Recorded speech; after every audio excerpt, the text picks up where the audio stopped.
Hello guys, ఎలా ఉన్నారు అందరూ? ఈరోజైతే నేను కాకరకాయ రెసిపీ చేయబోతున్నాను. ఎలా ఉంటుందో మీరు కూడా చూసేయండి. ఫస్ట్ కాకరకాయ మొత్తం పీల్ చేసేసేయండి. మొత్తం దాన్ని పీల్ చేసేసిన తర్వాత నీట్గా రౌండ్గా కట్ చేసుకోండి. అవి పీసెస్గా కట్ చేసుకున్న తర్వాత వాటర్లో సాల్ట్ వేసి బాగా కాకరకాయ పీసెస్ని బాగా క్లీన్ చేసుకోండి. క్లీన్ చేసి తర్వాత వాటర్ మళ్ళీ చేంజ్ చేసేసి క్లీన్ చేసి డ్రైన్ చేసుకోండి మొత్తం.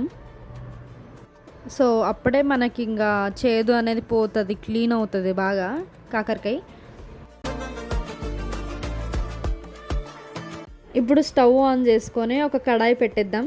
అది కొంచెం హీట్ అయినాక మనం పల్లి అండ్ కారం చేద్దాం అనుకున్నాం కదా.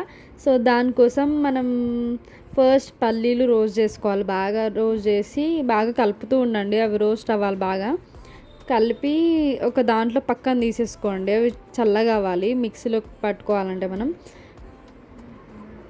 నెక్స్ట్ మనం అదే కడాయిలో ఆయిల్ కొంచెం వేసుకొని ఆయిల్ కొంచెం హీట్ అయినాక వెంటనే మనం కాకరకాయ కట్ చేసుకున్నాం కదా, ఆ ముక్కల్ని మొత్తం వేసేసేయాలి.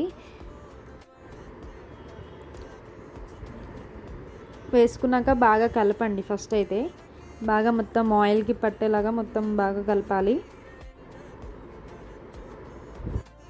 పసుపు వేసేసుకోండి కొంచెం, అండ్ సాల్ట్ కూడా. బాగా ఇప్పుడు మిక్స్ చేయండి. బాగా రెండు కలిసేలాగా మిక్స్ చేయండి. నెక్స్ట్ మనం ఒక జార్లో మనం రోస్ట్ చేసుకున్న పల్లీలు, ఎండు కొబ్బరి, ఎల్లిగడ్డ అంటే కొన్ని తీసుకోండి, ఒక 6-7 తీసుకోండి, అందులో వేసేసుకోండి. ధనియాలు వేసుకోండి కొంచెం, టేస్ట్ కోసం, టేస్ట్ బాగా వస్తుంది. ధనియాలు వేసేసుకోండి. తర్వాత కారం వేయండి, కొంచెం తగినంత వేసుకొని చూసుకొని. తర్వాత దాన్ని మంచిగా పొడి పట్టుకోండి మొత్తం మిక్సీకి వేసి. ఉప్పు పసుపు మనం వేసుకున్నాం కాబట్టి కొంచెం మగ్గిపోతుంది బాగా, అది ఫ్రై కదా.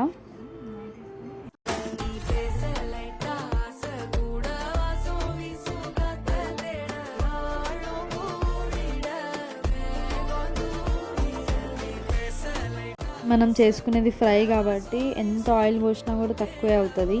సో అప్పుడప్పుడు కొంచెం కొంచెం పోసుకోండి. ఎక్కువ అవుతే కూడా మా హెల్త్కి మంచిది కాదు కదా ఆయిల్.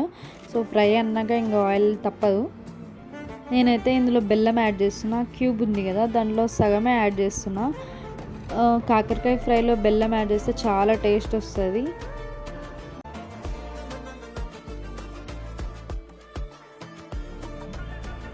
ఇప్పుడు నెక్స్ట్ కారం వేసేసుకోండి. దాంట్లో పొడిలో వేసుకున్నాం కానీ దీంట్లో కూడా వేసుకోవాలి కారం. లవంగా పొడి అండ్ సబ్జీ మసాలా. మీకు సబ్జీ మసాలా వద్దనుకుంటే స్కిప్ చేసుకోవచ్చు. ఫస్ట్ పొడి వేసుకున్నాం కదా, ఆ పొడి వేసేసుకోండి.